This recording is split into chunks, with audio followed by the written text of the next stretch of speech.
proudly sponsored by Premier Guns with Alex Sayer. Morning, Helen. Morning. Thanks for joining me this morning. You had quite an exciting time, haven't you? Just run us all through what the idea was. The idea was to base it on royal residences. So it was starting at the Castle of May, to Balmoral, to Holyrood, to Carnarvon, to Highgrove, to Launceston Castle, to Windsor, to Sandringham. And it was travelling by every means of transport that keepers have ever used. And the purpose was to raise the profile of the Gamekeepers Welfare Trust in its 30th year, and also to celebrate the role of gamekeeping. Well done for that, Helen, because it's an excellent idea. You've done it in a structured story. From what I gather, it was delayed a couple of times. I've been following you on Facebook. I think it's really uplifting, and it in terms of raising awareness, wow. And if it raised a funds along the way, then great, but that wasn't the primary purpose. Did you find that most of the people knew about it already, or were you able to introduce some people to the Gamekeepers Welfare Trust? A lot of people did know about it, but a lot of people had different perceptions of it, and a lot of people didn't know very much about it. What was the most common misconception? I think people thought it was just grants rather than the support. Some people thought it was just about the elderly or those in later life, rather than working keepers and families. And it's for everybody. Congratulations. How long did it take you, Helen? It took me 17 days from start to finish. Quite quick, actually, really. I've been walking, it would have taken me months, but I had so much help from lots and lots of people, whether it was a bed for the night, or whether it was a route, or whether it was somebody else to speak to, or whatever it was, lots and lots of help. So what insight did you gain from that you weren't expecting? What kind of experiences did you have that you just weren't expecting? There was a more insight into the different problems that people are facing. I have a general overview, but being in their company, in their house or their estate, made it seem much clearer. Did you meet people that the Gamekeepers Welfare Trust can go on to help in the future, do you think? I think we did. We also came across people that we had helped but never met.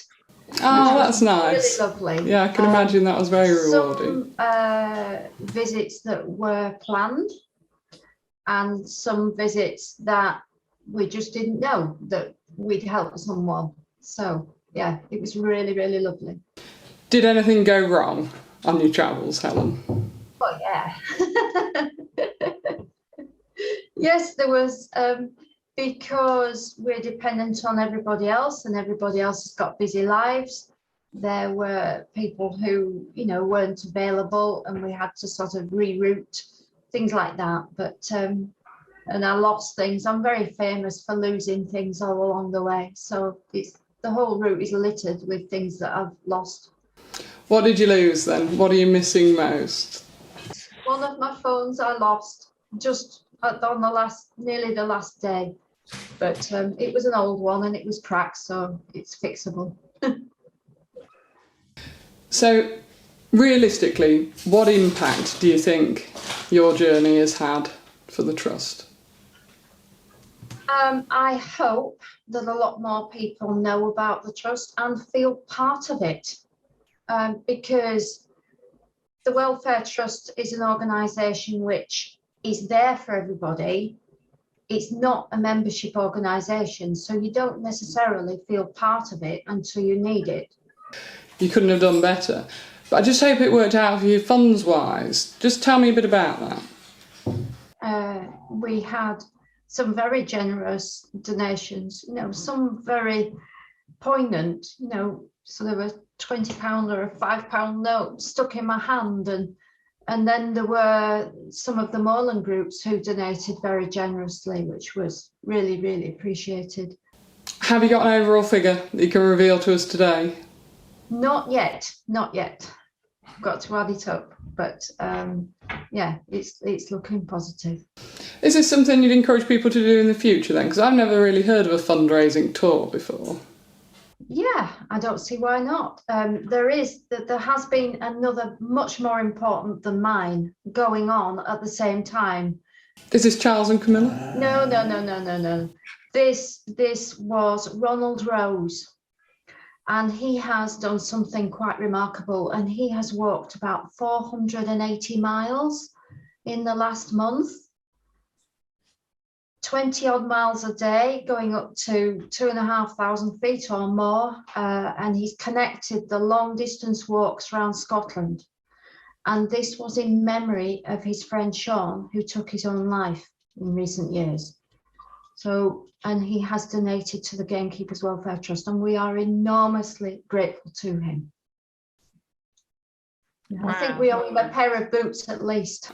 Well, they can go into the hundreds and hundreds, can't they? Particularly these days.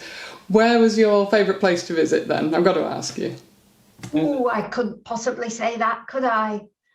Everywhere was favourite. Every single one. Everyone was special in its own way. You know, whether it was the capercaillie that I saw, the eagles that I saw, the families and the people that I saw, the wonderful places that I saw, everywhere was special. You saw a capercaillie? I did, called Jock. Was he in Scotland? Yeah. It was. Is there anything you'd like to add today, Helen? Yeah, where is she? Smarty. Smarty's disappeared. So I mustn't forget Smarty, my little dog, who accompanied me all along the way and was ever cheerful. And one of my sweetest memories of her with me was a family we went to visit, and a gentleman called Mark, whose partner had been disabled in a riding accident, and Smarty went straight up to her and sat at her feet. So that was one of the loveliest memories. Oh, that's nice. Thank you so much for your time today, Helen. Well done for all you've done. I'll put a link in the description, so if people do feel that they want to send some money or have a look at your journey. But well done again. What a great idea. What a great initiative. And what a great cause. Thank you very much indeed, Alex. Thanks for watching, everyone. I'll see you next week. With Alex Sayer.